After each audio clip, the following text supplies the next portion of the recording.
back, just going down, and then he came up. Oh yeah, he just gave a flip. That one came up to wave high. Yeah. Are these going to be released in the wild? Yeah, somebody asked what these fish were for. Actually,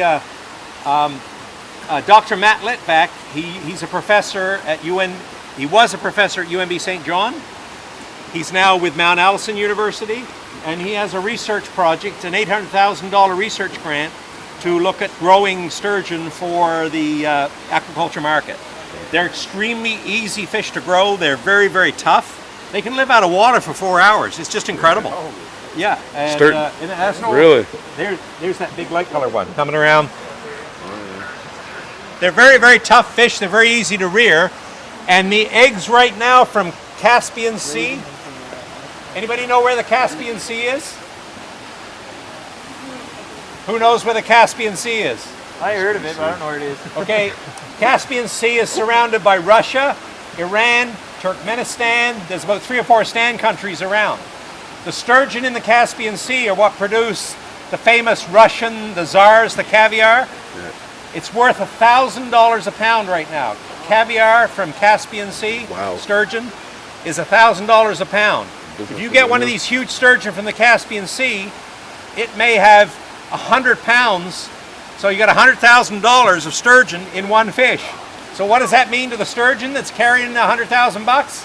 It's got a target on it. Yeah. And guess what? It's got Iran, Russia, Turkmenistan, all these poor countries around it. They can't agree on quotas. So the fish have been overfished. Water's being pumped out of the Caspian. It's drying up. And in the future, instead of $1,000 a pound, might be worth $2,000 a pound. But people think the Caspian sturgeon could go extinct. So one of the things is if our sturgeon can be grown in captivity in a sustainable way, you could have caviar produced, which is worth a lot of money. The sturgeon themselves are good to eat. They're like shark steak. Some people really like shark steak. They like sturgeon steak. So you could have a very valuable aquaculture industry in Canada that's being on a sustainable basis. So that's what Dr. Matt Litvak at UNB, was UNB, but now Mount Allison is doing research on. So they're part of his research. Was there something to do with the quality of the caviar from the they're trying to captive ones to the the wild? quality there is really good, but they're trying to get the captive quality to come up to the. Okay. They may never get equal to the $1,000 price. Yeah. But guess what? If there's none of the $1,000 available, you can't get it. Yeah. Then maybe you'll eat the $500 caviar if you're a caviar aficionado. I've never eaten it. Me either. I don't think I could afford it either. No. There's about 500 in this tank. 530. Yeah. What are all these tanks the same size? Yeah, like they're volume? pretty well. What's the volume on the? They're 11 meters by 11 meters by about a meter deep. Right. So 11 11s is what, 121, 121 cubic meters. Yeah.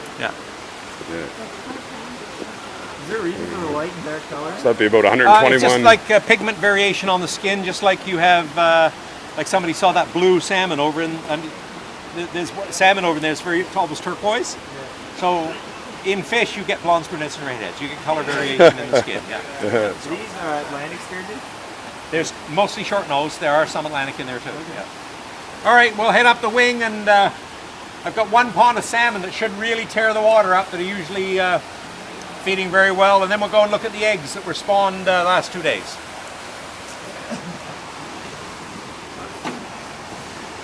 Everybody watch their footing.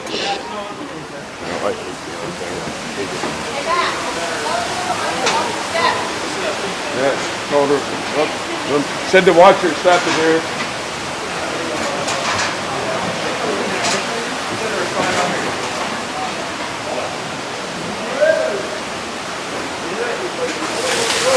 Sorry, that was out the wrong way. I did that on purpose, honest. Sorry. Gave somebody a shower here. You might be able to see that without the disturbance. You might be able to see it a little better. Just it's right in the river.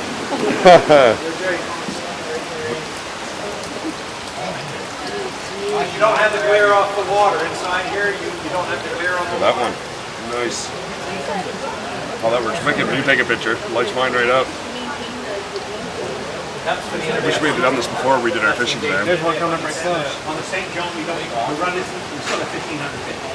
Like an area of hunting, we were down. Couple there. The St. John, the run went from 15,000 to 1,500, but it's still not at the level where you need genetic mating plan intervention, because there's still, when you got 1,500 fish, there's enough genetics. You know. Yeah. So, but our main, so we have two main programs. Our main, the first one is to protect and keep the St. John River because of the dam compensation, to make sure the St. John River salmon doesn't go. Because of the dam. Yeah, because of the dams. Yeah. Okay. So that's that's our major program. Then we also have a program for the endangered Inner Fundy fish, which went from 40,000 down to nothing. So one's for the Bay of Fundy, right? The gene Yes, pool kind of that's the stuff. species. We do that under the Species at Risk Act. Okay. The one for the St. John River is a compensation program because the dam flooded the. DFO entered an agreement with NB Power. They allowed the dam to be built. In compensation, NB Power spent $5 million to build this facility, and they turned the keys over to DFO, and the agreement was DFO operates the facility here. So our principal program is to operate the facility for the benefit of the St. John River salmon for initially it was compensation. Then when the run nosedived from 15,000 down to 1,500, it became conservation. So right now, our facility is being retooled from smolts to adults because we're in conservation mode. We're trying to get the run back up. But eventually, I mentioned outside there, we may get to the point where if you've got all the spawners you need, you put more spawners on top of spawners, that can actually be bad. So then you go into compensation mode. You may, then maybe a smolt makes more sense. If you have some surplus fish coming back, but you allow your recreational fishermen and your First Nations to harvest the surplus, which is a benefit to the community, and brings money in. Even recreational fishing on the Miramichi brings in millions of dollars to those small communities. It's really, really valuable. And so, the salmon, the compensation then would be, which we still have an objective for because of the dams, which was, there's actually a legal agreement between NDCAR and DFO. Trevor, we got about 10 minutes left. Maybe you want to show them the egg? Yeah, I was going to show them there's a really good pond of feeding salmon out there in the egg room, but that was a good Someone question. may want to come back and help out with the egg sorting. Yep. We'll do another compensation for the water.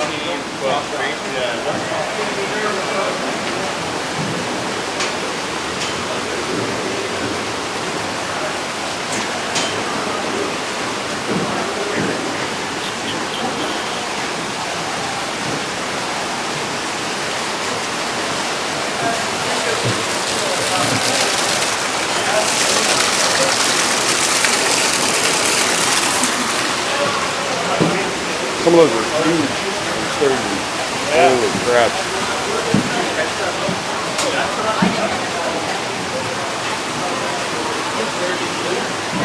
Come on up this way, everybody.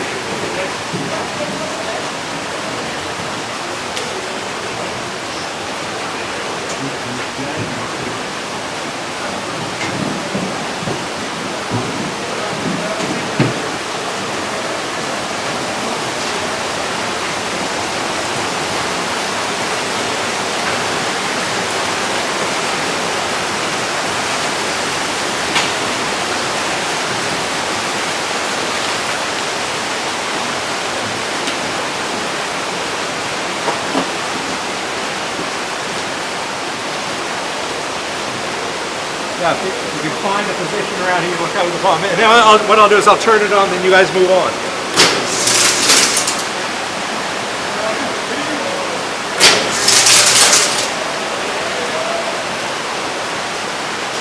There's some big salmon in here, 2 and 3 feet long. Oh, that's the feeder I'm turning on. Oh, that's barley straw. It stops algae from growing in the pond. Yeah, it can actually be done in the lake to stop algae growing in the lake. Okay, the guys that have seen the fish, want to move ahead and let somebody else? You guys have seen them? Just move on ahead to the egg room. Go see the eggs next.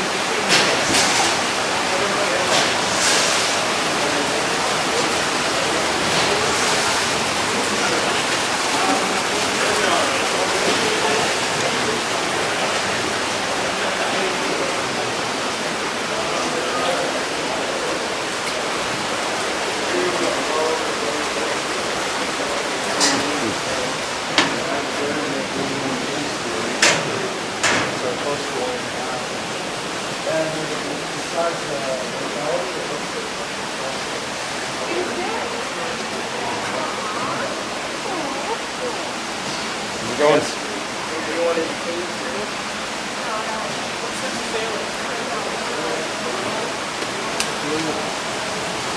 There's the egg room.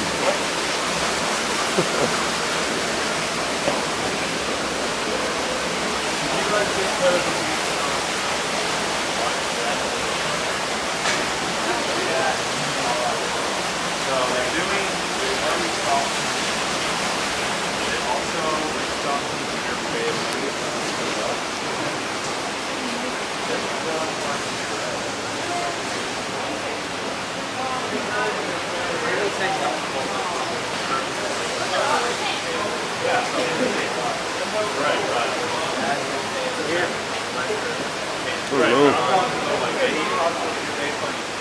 See a tail down there.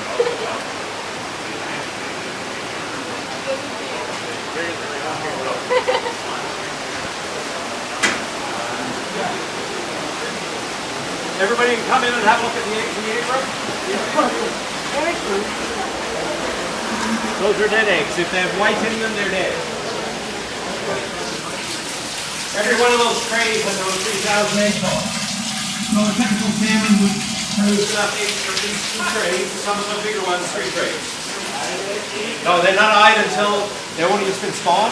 They won't be eyed till January, February, because they develop very, very slowly. Right now the water temperature is dropping. Pretty soon the water will only be 1 degree, so the embryo grows very slowly. When they're eyed, salmon eggs are transparent. You can actually see the eggs through the skin, through the skin of the egg, through the shell of the egg. The egg shell is transparent, yeah. So you can see the eyes. Once in a while you'll get a twin inside an egg, so you'll get a 4-eyed egg. That's quite rare, but it happens. So, yeah, actually if somebody wants to go down there and look at those ones, go over there, then everybody can get in.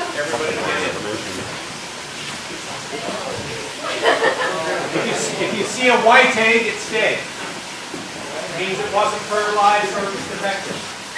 I'm telling some of the earlier ones, every one of those trays has at least 3,000 eggs on it, 3,000 to 4,000 eggs per tray. And a female salmon would produce at least 6,000 to 8,000 eggs, and a large female salmon, a really good sized one, could produce up to 10,000. We've had a female that was 25 to 30 pounds that actually put out over 20,000 eggs. Oh, really? Yeah. A really big fish. I think we actually got 25,000 out of one of those big brood fish we've had here for a while. They ended up there that far from the back to the belly, about that deep. And they're about that long. That's long eggs. Okay, folks, in about 5 minutes, the bus will be here. Before you get on the bus, I want to sign off on your field books. You don't have to finish your entry, but just as long as I sign on your book, you're okay. And we got about 5 minutes to look around and then be out by the bus. Or to ask any questions. I'll go out on the front step, and if anybody wants to ask me questions, we have a little bit of time to answer that. The eggs you're looking at right now, there's about 1.2 million eggs in all these troughs. These were the ones that were spawned. What we did is we created extra eggs. These didn't come from fish from the dam. We started with par. We grew them through to big salmon so we could produce a supply of eggs. These are the eggs destined for the Aroostook River. And they'll be shipped into Maine in next February, March, when they're eyed, and they'll eventually be stocked in the Aroostook River. You said there's 3,000 in each tray? There's 3,000 to 4,000 on each tray. And altogether this week, the last 3 days, we've spawned about 1.2 million eggs. We did, I think, close to 300 pairs. There were 600 fish in the group. We did 300 females, 300 males. One-on-one. So there's a lot of questions about the fungus and the white stuff on the fish. Let me just explain it to everyone, because I don't think everyone heard it. Oh, okay. Some of you, I had mentioned about the fungus to some of you, but you might not have heard it. In the fall of the year right now,